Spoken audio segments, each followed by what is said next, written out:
Hey, what's up, guys? Keyshawn McNeil. Welcome back to the Keyshawn McNeil Show. Today, we're going to talk about life insurance. So, real quick, if you like what you see on this channel, please like, share, subscribe to the channel. But I want to jump right into this. Part of what I do as a life insurance agent or financial service professional is I offer potential clients a free review of their current policy that they may have, right? I'm not talking about a policy they have at work. I kind of know how that works. I know how your life insurance at your job works. And by the way, if you only have insurance through your job, you need to get a policy outside of your job. We'll talk about that a little later. But so this person does have a policy outside of their job, and she was really interested in hearing more about some permanent type of life insurance or just some other options that were more in line with where she is in life currently right now. And so I looked at her policy, and the way I do it, we set up a Zoom meeting, and she takes over the screen and pulls her policy up, and we kind of go over it. So I start off with, what do you think you have? And she says, well, I have a 20-year term renewable policy. I said, how do you understand that? Well, that means after 20 years, I can renew the policy. Okay. Now, keep in mind, we're only talking about life insurance. I'm not talking about her 401k, mutual fund, IRA. I'm talking about life insurance. That's what I'm concerned with right now. And so from there, I said, well, we look at her policy. I said, so what happens after 20 years? What type of insurance are you going to have in place? And her response was, well, hopefully for my investments, because I'm also paying money into my investments, that I have enough where I won't need life insurance. And I just let her talk. And when she finished, she also went on to say that I'll be considered, self-insured and don't need insurance because I have so much money. I said, great. So anyway, now I say, well, if you're going to do that, so you don't plan to use any of this money to supplement your retirement, to live off of? Of course. Okay. So you're going to spend some of that money. Absolutely. Right. And she's projected to have, I don't know, $400,000 or $500,000. Great. Now she also has a 401k with her job. And so she's got some great things in place, good for her. But she's had this particular policy going on 5.5 years, almost 6 years now. And so I kind of just dissected her policy and said, well, this is what you have. You're correct. You do have a 20-year renewable term policy. And term means just that. After 20 years, it's over. It ends in 20 years. Yes, you can renew it. So I said, scroll down on your policy, which she did. And it says, you see this column right here? Right now, you're paying X. I won't say what she was paying, right? Let's say, just for shits and giggles, let's say she's paying $86 per month right now. Okay. At the end of 20 years, starting in year 21, that $86 goes up to $536. Say that. Wow. I didn't know that. Yeah. If you want to keep it, because you said you will probably renew it, but maybe you will have enough money to where you can self-insure at that point. You have so much money now, right? So I said, we can start and stop right there.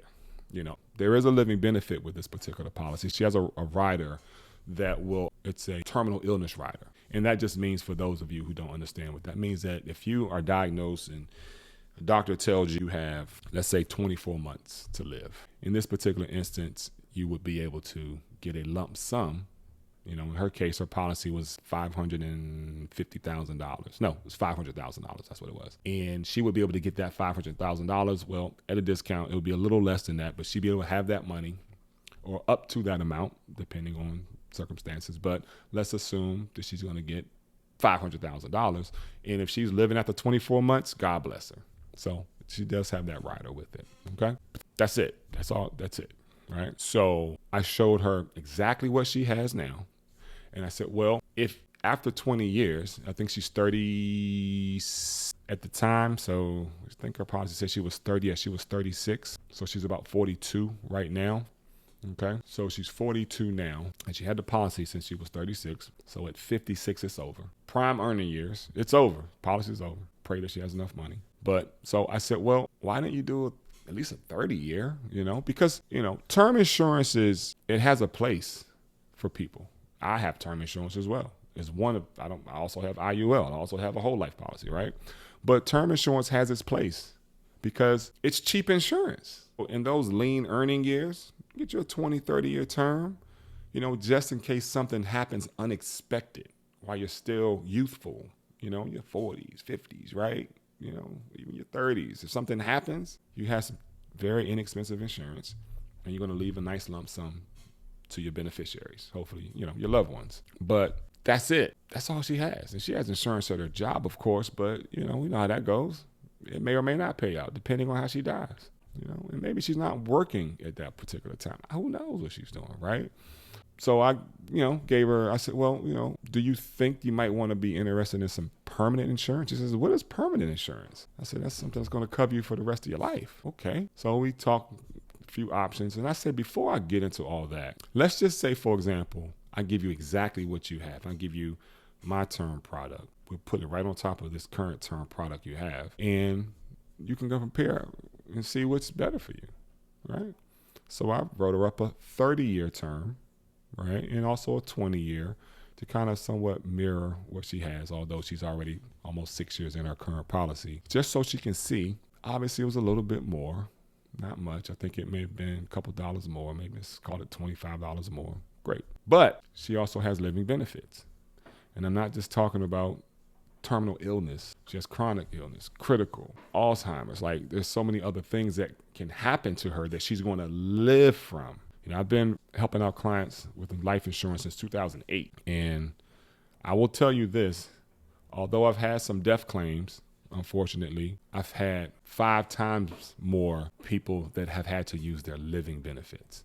And they're still alive here today. So the odds of you having something happen to you and not dying are greater than you dying. So just when she saw those living benefits, she was like, done.